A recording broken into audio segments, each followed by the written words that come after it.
Hello students, myself Devendra Yadav from Sun private ITI। Student, आज का हमारा टॉपिक है ट्रांजिस्टर के अनुप्रयोग यानी कि एप्लीकेशंस ऑफ ट्रांजिस्टर। तो ट्रांजिस्टर का जो सर्किट था, कैसे उसको कनेक्ट करना है, किस बायसिंग में उसको यूज़ करना है, किस में हमको अच्छा आउटपुट मिलेगा, ये सभी चीज़ें हम लोग देख चुके हैं। आगे अब हम लोग देखेंगे कि ट्रांजिस्टर को हमको कहाँ कहाँ पे यूज़ करना है और किस प्रकार से इसको कार्य में लेना है। ठीक है। तो अनुप्रयोग में हम लोग बेसिकली इसको जो है 3 प्रकार से यूज़ करते हैं। पहला जिसको बोल सकते हैं हम लोग एक स्विच की भांति यूज़ करते हैं। सेकंड में हम लोग इसको यूज़ करते हैं एम्पलीफायर की तरह, और तीसरा जो है इसको यूज़ करते हैं हम लोग वोल्टेज रेगुलेटर की तरह। ठीक है।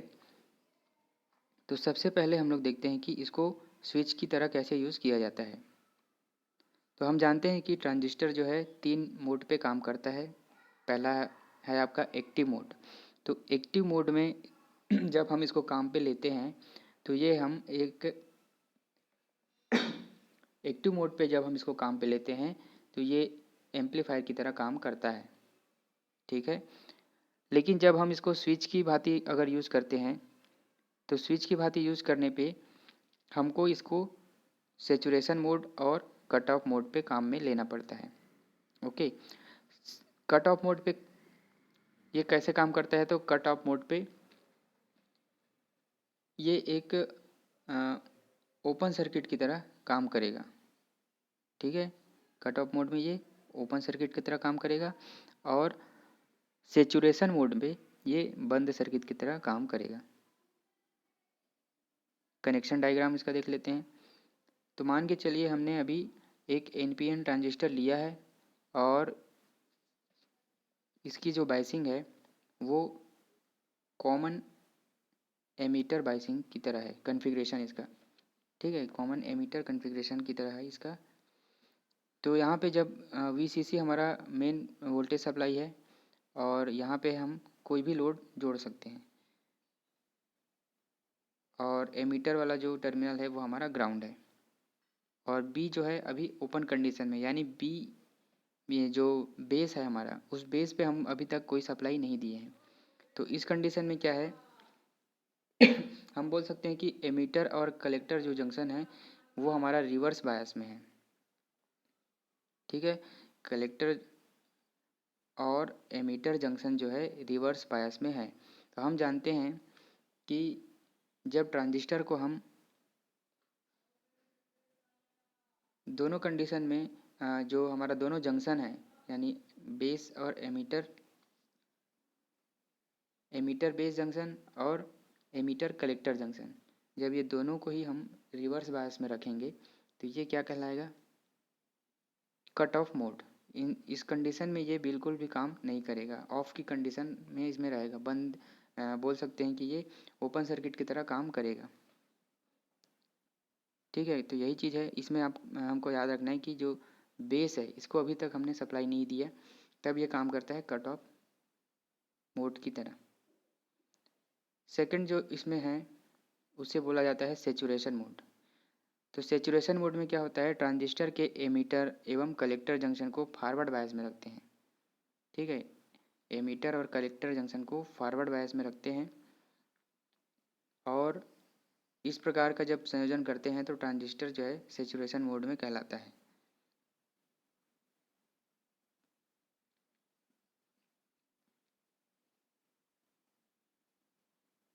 ओके। तो इसका सर्किट डायग्राम इस प्रकार है। अब हम क्या करते हैं, ये जो सर्किट है इसमें देखते हैं कि जो बेस वाला जो टर्मिनल है उसको भी हम पॉजिटिव सप्लाई देते हैं। तो इसमें हमारा जो एमीटर बेस जंक्शन और एमीटर कलेक्टर जंक्शन दोनों जो है फॉरवर्ड बायस में आ जाता है। ठीक है। तो दोनों जब फॉरवर्ड बायस में आता है तब ये क्या है कि हम जानते हैं दोनों जंक्शन जो है किसी ट्रांजिस्टर का, दोनों जंक्शन जब फॉरवर्ड बायस में आता है तब ये क्या कहलाता है? Saturation mode. और इस मोड में क्या होगा, हमारा जो ट्रांजिस्टर है वो एक बंद परिपथ यानी कि बंद स्विच की भांति व्यवहार करेगा। तो यहाँ पे हमको एक स्विच में दो चीज़ होता है, एक बार वो ओपन सर्किट की तरह काम करता है और एक बार बंद सर्किट की तरह। तो यहाँ पे हमको दोनों चीज़ यहाँ पे हमको मिल गया। कट ऑफ मोड में हमको मिलता है ओपन स्विच की भांति, और सेचुरेशन मोड में हमको मिलता है बंद स्विच की भांति। ठीक है। यहाँ पे एक सर्किट डायग्राम बनाया गया है जिसमें हम देख सकते हैं कि ट्रांजिस्टर को एक स्विच की भांति यूज़ किया गया है। 9 वोल्ट की बैटरी को लैंप से जोड़ते हुए कलेक्टर से जोड़ दिया गया है, और जो उसका माइनस वाला सिरा है उसको एमीटर को दे दिया है। ये एक सर्किट आपका बन गया जहाँ से लोड को कनेक्ट करना है। दूसरा जो है कंट्रोल सर्किट हम बोल सकते हैं, इसमें भी एक बैटरी लगाया है और इसमें एक रजिस्टर R1 की सहायता से बेस को दे दिया है। साथ ही साथ इसका जो नेगेटिव है उसको एक स्विच की सहायता से जोड़ दिया है। तो इसमें आप देख सकते हैं एमीटर और कलेक्टर, ये जंक्शन आपका फॉरवर्ड बायस में है, और ठीक वैसा ही बेस और एमीटर जंक्शन भी फॉरवर्ड बायस में। तो जब हम स्विच S1 को स्टार्ट करते हैं, ऑन करते हैं, यानी मान के चलिए कि पहले स्विच जो है ओपन कंडीशन में है, तो ओपन कंडीशन में क्या होगा कि बेस को कोई सप्लाई नहीं मिलेगा। तो इस कंडीशन में यहाँ का जो सर्किट है वो भी इनकम्प्लीट रहेगा, वो भी ओपन की भांति रहेगा। जैसे ही S1 को हम ऑन करते हैं, S1 को दबाते हैं, तो ये क्या होगा, ये सर्किट आपका बी और बेस और एमीटर वाला कंप्लीट हो जाता है, जिससे कि आपका लोड वाला सर्किट भी कंप्लीट हो जाता है। तो ये हो गया स्विच की भांति कैसे यूज़ करना है। ओके, अब नेक्स्ट जो यूज़ हम देखते हैं ट्रांजिस्टर का, वो कहलाता है आपका एम्पलीफायर की भांति इसका प्रचालन करना है। तो एम्पलीफायर के रूप में अगर हम ट्रांजिस्टर का यूज़ करते हैं, तो इसके लिए क्या करना है कि एमीटर जंक्शन को हम फॉरवर्ड बायस में रखते हैं। ठीक है, एमीटर जंक्शन को हमको फॉरवर्ड बायस में रखना पड़ेगा, और जो कलेक्टर और एमीटर जंक्शन है इसको हमको रिवर्स बायस में रखना है। ठीक है, कहने का मतलब है ट्रांजिस्टर को हमको एक एक्टिव मोड में रखना है, एक्टिव यानी सक्रिय प्रचालन मोड पे इसको रखना है। यहाँ पे आप देख सकते हैं डायग्राम में कि बेस और एमीटर वाला जो जंक्शन है ये हमारा फॉरवर्ड बायस में है,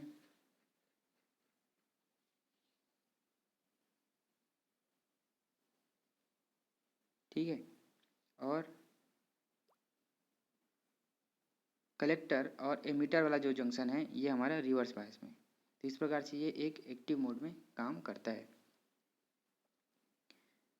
एक लो सिग्नल को है ना, एक सिंगल स्टेज ट्रांजिस्टर एम्पलीफायर यहाँ पे एक ही स्टेज इसमें दिखाया गया है। ठीक है, ऐसे ही हम लोग दो ट्रांजिस्टर अगर जोड़ते हैं तो ये डबल स्टेज कहलाएगा।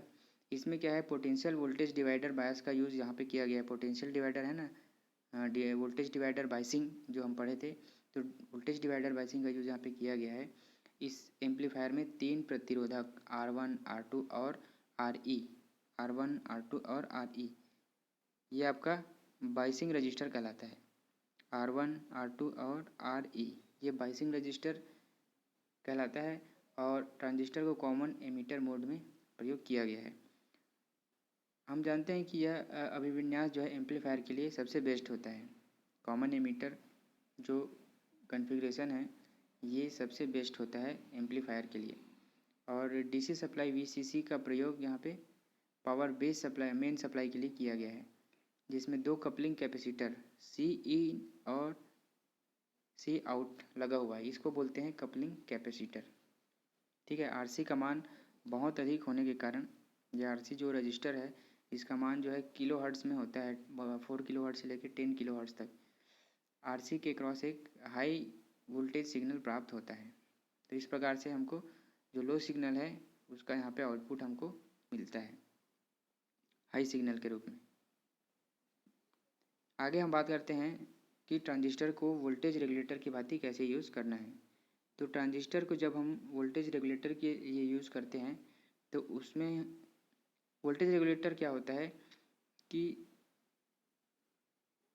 हमको किसी निश्चित मान का वोल्टेज अगर चाहिए तो वहाँ पे हम ट्रांजिस्टर का यूज़ करते हैं। ट्रांजिस्टर हमको एक निश्चित मान का वोल्टेज रेगुलेट करके देता है।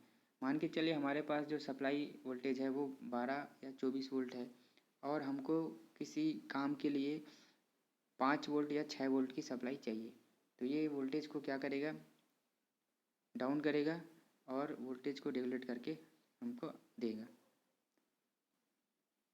तो इसके लिए जो इनपुट सप्लाई है वहाँ पे हम अनरेगुलेटेड वोल्टेज सप्लाई अप्लाई करते हैं और इसमें एक जेनर डायोड यूज़ किया जाता है और ये जेनर डायोड के थ्रू ही ये वोल्टेज को स्टेबल वोल्टेज यानी वोल्टेज को रेगुलेट करता है और आउटपुट में हमको देता है। आजकल तो एक फिक्स्ड बना आईसी आता है वोल्टेज रेगुलेटर आईसी के नाम से ही, जो कि एक ट्रांजिस्टर ही है और ये क्या करता है कि जो भी वोल्टेज हमको चाहिए उस रेटिंग का वोल्टेज हमको डायरेक्ट ही दे देता है। ओके, अब हम बात कर लेते हैं एम्पलीफायर का वर्गीकरण, क्योंकि मोस्ट आपका जो क्वेश्चन बनेगा वो एम्पलीफायर से ही बनेगा, है ना। ट्रांजिस्टर का यूज़ जो है स्विच के रूप में किए और रेगुलेटर के रूप में, तीसरा जो होता है आपका एम्पलीफायर के रूप में। तो एम्पलीफायर को और बहुत तरीके से वर्गीकृत किया गया है, तो उसी को हम देख लेते हैं। पहला जो है ट्रांजिस्टर विन्यास के आधार पे, ट्रांजिस्टर का जो कॉन्फ़िगरेशन बनाते हैं ना उसके आधार पे, पहला हो गया कॉमन एमिटर, कॉमन बेस और कॉमन कलेक्टर, ये तीनों टाइप से। और इसमें हमको पता है कि कॉमन एमिटर जो एम्पलीफायर है उसी का सबसे अधिक यूज़ किया जाता है। कॉमन एमिटर जो विन्यास है तो यही वाला सबसे ज़्यादा यूज़ किया जाता है। सेकंड है कपलिंग के आधार पे, जब किसी दो सर्किट को आपस में जोड़ते हैं तो वो कहलाता है कपलिंग। तो कपलिंग का भी अलग अलग प्रकार होता है। आरसी कपल्ड, इसमें एक आर और सी यानी कैपेसिटर यूज़ करते हैं कपलिंग के लिए। वैसे ही डायरेक्ट कपल, फिर आता है ट्रांसफार्मर कपल्ड और इम्पीडेंस कपल्ड एम्पलीफायर। ओके, ऐसे ही प्रचालन मोड के आधार पे होता है आपका class A amplifier, class B amplifier, class A B amplifier और क्लास सी एम्पलीफायर। तो ये सभी जो एम्पलीफायर है जो प्रचालन मोड पे आधारित है, ये ज़्यादातर आपका ऑडियो एम्पलीफायर के लिए यूज़ किया जाता है। इसको पावर एम्पलीफायर भी बोला जाता है। इसके बाद है आपका फ्रीक्वेंसी के आधार पे। तो फ्रीक्वेंसी के आधार पे ये audio amplifier, radio amplifier, intermediate frequency amplifier और वीडियो एम्पलीफायर बोल सकते हैं। जो आउटपुट के आधार पे इसको 3 प्रकार से बांटा गया है। आउटपुट में हमको जैसे कि लेना है उसके आधार पे, तो हम जानते हैं कि आउटपुट के आधार पे हम इसको धारा ले सकते हैं, वोल्टेज ले सकते हैं और पावर। तो पावर एम्पलीफायर जो है समानांतर एम्पलीफायर, पुश पुल एम्पलीफायर और single end push pull amplifier, complementary symmetry amplifier, इस प्रकार से 4 प्रकार से और बांटा गया है, जो कि वोल्टेज और धारा एम्पलीफायर के कॉम्बिनेशन से ही होता है। वोल्टेज एम्पलीफायर में क्या करते हैं, इसमें वोल्टेज गेन यानी ट्रांजिस्टर में जो वोल्टेज गेन हमको मिलता है वही चीज़ यहाँ पे वोल्टेज एम्पलीफायर में हमको मिलता है। फिर है आपका धारा एम्पलीफायर। तो धारा एम्पलीफायर में हमको करंट गेन देखने को मिलता है। करंट के लिए हम लोग बेसिकली कॉमन बेस या फिर कॉमन एमीटर एम्पलीफायर यूज़ करते हैं। ठीक है,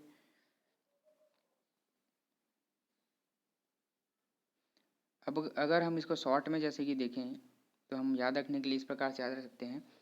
जो वोल्टेज एम्पलीफायर होता है वो क्या करता है, वोल्टेज गेन इसमें अधिक मिलता है और इसमें जो कॉन्फ़िगरेशन यूज़ करते हैं वो कॉमन बेस कॉमन एमीटर होता है। ठीक है, और इसमें आउटपुट इम्पीडेंस हमको अच्छा हाई मिलता है और यहाँ पे इनपुट की तुलना में आउटपुट वोल्टेज हमको यहाँ पे ज़्यादा मिलता है। ठीक है, इसी प्रकार से अगर करंट एम्पलीफायर की बात करें तो करंट एम्पलीफायर में करंट गेन हमको ज़्यादा मिलता है।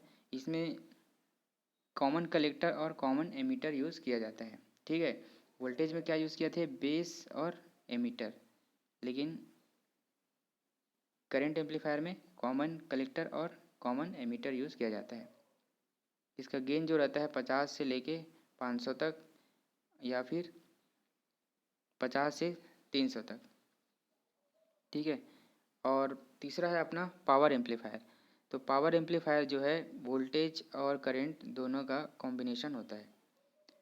इसमें वोल्टेज और करंट दोनों को मिला के हम लोग एम्पलीफाई करते हैं। इसकी के अंतर्गत आपका आता है class A, class B, class A B और क्लास सी एम्पलीफायर्स। और ये जो एम्पलीफायर है पावर एम्पलीफायर मोस्टली आपका ऑडियो एम्पलीफायर में यूज़ किया जाता है, क्योंकि वहाँ पे पावर की ज़्यादा आवश्यकता होती है, पावर को बढ़ाने की आवश्यकता ज़्यादा होती है। ओके।